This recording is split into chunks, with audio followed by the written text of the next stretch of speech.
আমিরে জামাত শুধু বাংলাদেশে জামাত ইসলামে আমির নন, এই ন্যাশনের আমির হবে আগামী দিনে ইনশাআল্লাহ, এবং দেশ সেদিকেই অগ্রসর হচ্ছে। আল্লাহ তাআলার কাছে আমরা দোয়া করি, আল্লাহ তাআলা যেন ওনার আমিরে জামাতের নেতৃত্বে জাতিকে ঐক্যবদ্ধ করে আগামী দিনে দেশ এবং জাতির যে প্রত্যাশা একটি সফল ইসলামী রাষ্ট্র ব্যবস্থা কায়েম, সেই আন্দোলনকে সামনে এগিয়ে নিয়ে যাওয়ার জন্য আমাদের ঐক্যকে আরো দৃঢ় করে সামনে এগিয়ে যাব আমরা ইনশাআল্লাহ। আপনারা সবাই জানেন, আমরা সবাই জানি, এই উপমহাদেশের আন্দোলন সংগ্রামে, এই উপমহাদেশের সমাজ পরিবর্তনে ওলামায়ে কেরাম সকল সময়ই ঐতিহাসিক ভূমিকা পালন করেছেন এবং অনেক সময়ে ওলামায়ে কেরাম নেতৃত্বের ভূমিকা পালন করেছেন। আমরা বিশ্বাস করি, আমরা আশা করি ওলামায়ে কেরাম আগামী দিনেও এই দেশ জাতি গঠনে নেতৃত্বের ভূমিকা পালন করবেন ইনশাআল্লাহ। সম্মানিত ইমাম এবং খতিব ভাই এবং বন্ধুগণ, বাংলাদেশের সামগ্রিকভাবে বাংলাদেশের সমাজ পরিবর্তনে ইমাম খতিবদের প্রতি মানুষের আলাদা ভালোবাসা আছে, আলাদা আস্থা আছে। ইমাম খতিবদেরকে মানুষ অনুসরণ করেন, তাদের কথা শোনেন, তাদের কথা মানেন, তারা যে দিক নির্দেশনা দেন সেই দিক নির্দেশনা মানুষ অনুসরণ করে। আমাদের আগে যে সরকার, এই এখনকার আগে যে সরকার ছিলেন, যাদেরকে আমরা সবাই ফেসিবাদী সরকার বলেছি, এরা কিন্তু বুঝতেন এই জিনিসটা যে ওলামায়ে কেরাম কত গুরুত্বপূর্ণ। ইসলামকে নির্মূল করতে হলে ওলামায়ে কেরামকে থামায় দিতে হবে। ইসলামকে যদি এ দেশ থেকে নির্মূল করতে হয় তাহলে ওলামায়ে কেরামকে নির্মূল করতে হবে। এ কারণেই কিন্তু শুধু জামাত ইসলামী নয়, বাংলাদেশের সকল শ্রেণী পেশার আলেম সেই সরকারের দ্বারা জুলুম নির্যাতনের শিকার হয়েছে, নির্যাতিত হয়েছেন, বন্দী হয়েছেন। বছরের পর বছর আমাদের সাথে বড় বড় ওলামায়ে কেরাম কারাগারে জীবন যাপন করেছেন। মানে আমরা ওলামায়ে কেরামরা একে অপরকে চিনতে ভুল করলেও তারা কিন্তু চিনতে ভুল করে নাই। আমরা কেউ কেউ আলাদা চিন্তা করলেও তারা কিন্তু আলাদা চিন্তা করে নাই। এজন্য আমি সম্মানিত ওলামায়ে কেরাম, বিশেষ করে ইমাম খতিবদের জন্য আমি কয়েকটি অনুরোধ রাখতে চাই।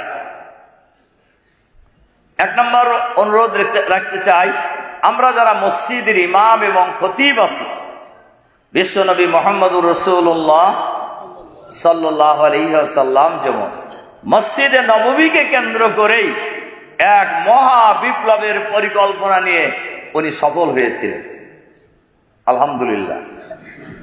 ইমাম খতিবদেরও মসজিদকে কেন্দ্র করে এই সমাজ পরিবর্তনের একটি পরিকল্পনা অবশ্যই থাকা দরকার। কি বলেন আপনারা? এটা ইমামরা পারে। ইমাম খতিবদের পক্ষে এটা অনেক সহজ। ইমাম খতিবদেরকে মানুষ ডাইকে আনার দরকার হয় না। ইমাম খতিবদের পিছনে নামাজ পড়ার জন্য সমাজের সকল শ্রেণী মানুষ, দল মত নির্বিশেষে সবাই ঐক্যবদ্ধ হয়।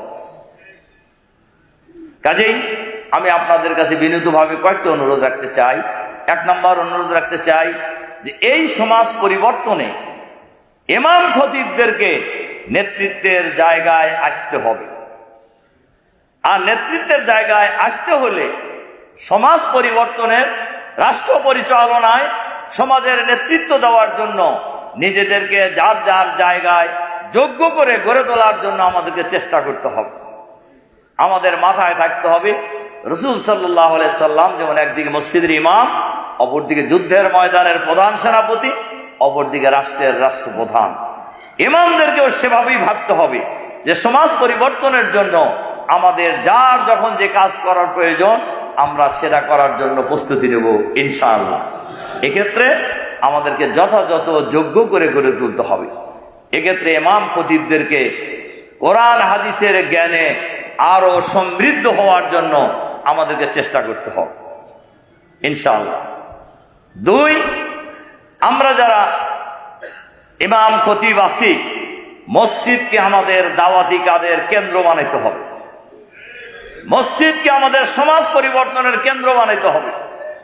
এক্ষেত্রে ইমাম খতিবগণ যার যার জায়গা থেকে আপনারা পরিকল্পনা গ্রহণ করবেন ইনশাআল্লাহ।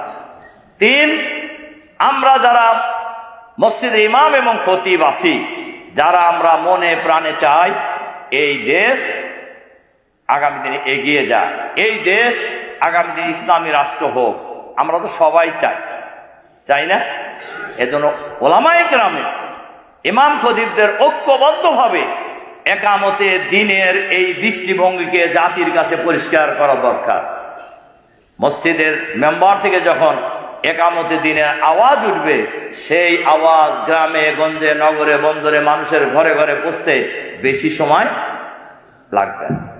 এই কাজটা আমাদের করা দরকার। 4, আমরা যারা এই কাজে নিয়োজিত আছি, আমরা ইসলামকে সহজভাবে জাতির কাছে উপস্থাপন করব, কোন জটিল করে নয়। 5, মসজিদের ইমাম এবং খতিব এবং ওলামায়ে কেরাম আমরা জাতির মধ্যে বিভেদ সৃষ্টির পরিবর্তে জাতিকে ঐক্যবদ্ধ করার লাইনে আমরা কথা বলব। আর যারা এটা করতে চায় তাদের করতে দেন। এটা নিয়ে আমাদের পক্ষ থেকে বাড়াবাড়ি করা কোনোই প্রয়োজন নাই। আমাদের নীতি খুবই পরিষ্কার, ইদফা বিল্লাতি হিয়া হাসান ফাইজাল্লাযী বাইনাকা ওয়া বাইনাহু আদাওয়াতুন কাআন্নাহু ওয়ালিয়ুন হামিদ। বাস, এটার যদি আমরা দৃঢ়ভাবে মেনটেন করি, যে যা করে করতে দেন, ওই আয়াতকে আমরা ফলো করি, ইন্নাল্লাযীনা ফাররাকু দীনাহুম ওয়া কানু শিয়া'আন লাস্তা মিনহুম ফি শাইইন ইন্নামা আমরুহুম ইলাল্লাহ সুম্মা ইউনাব্বিউহুম বিমা কানু ইয়াফআলুন। এটা আমরা রেখে দিই তাদের জন্য। সম্মানিত হযরত উলামায়ে কেরাম, এজন্য আমরা যদি এই কয়টা কাজ, শেষে যে কথাটা বলে আমার কথা শেষ করতে চাই, উলামায়ে কেরাম, মসজিদ এবং খতিবরা এই জাতিকে ঐক্যবদ্ধ রাখার জন্য তাদের বক্তব্য রাখবেন। উলামায়ে কেরামের ঐক্যবদ্ধ রাখার জন্য উলামায়ে কেরাম, খতিব এবং ইমামরা বক্তব্য রাখবেন। আমার দৃঢ় বিশ্বাস, আমাদের আমিরে জামাত আল ফালাহ মিলনায়তনের সকল স্তরের উলামায়ে কেরামই আসছিলেন।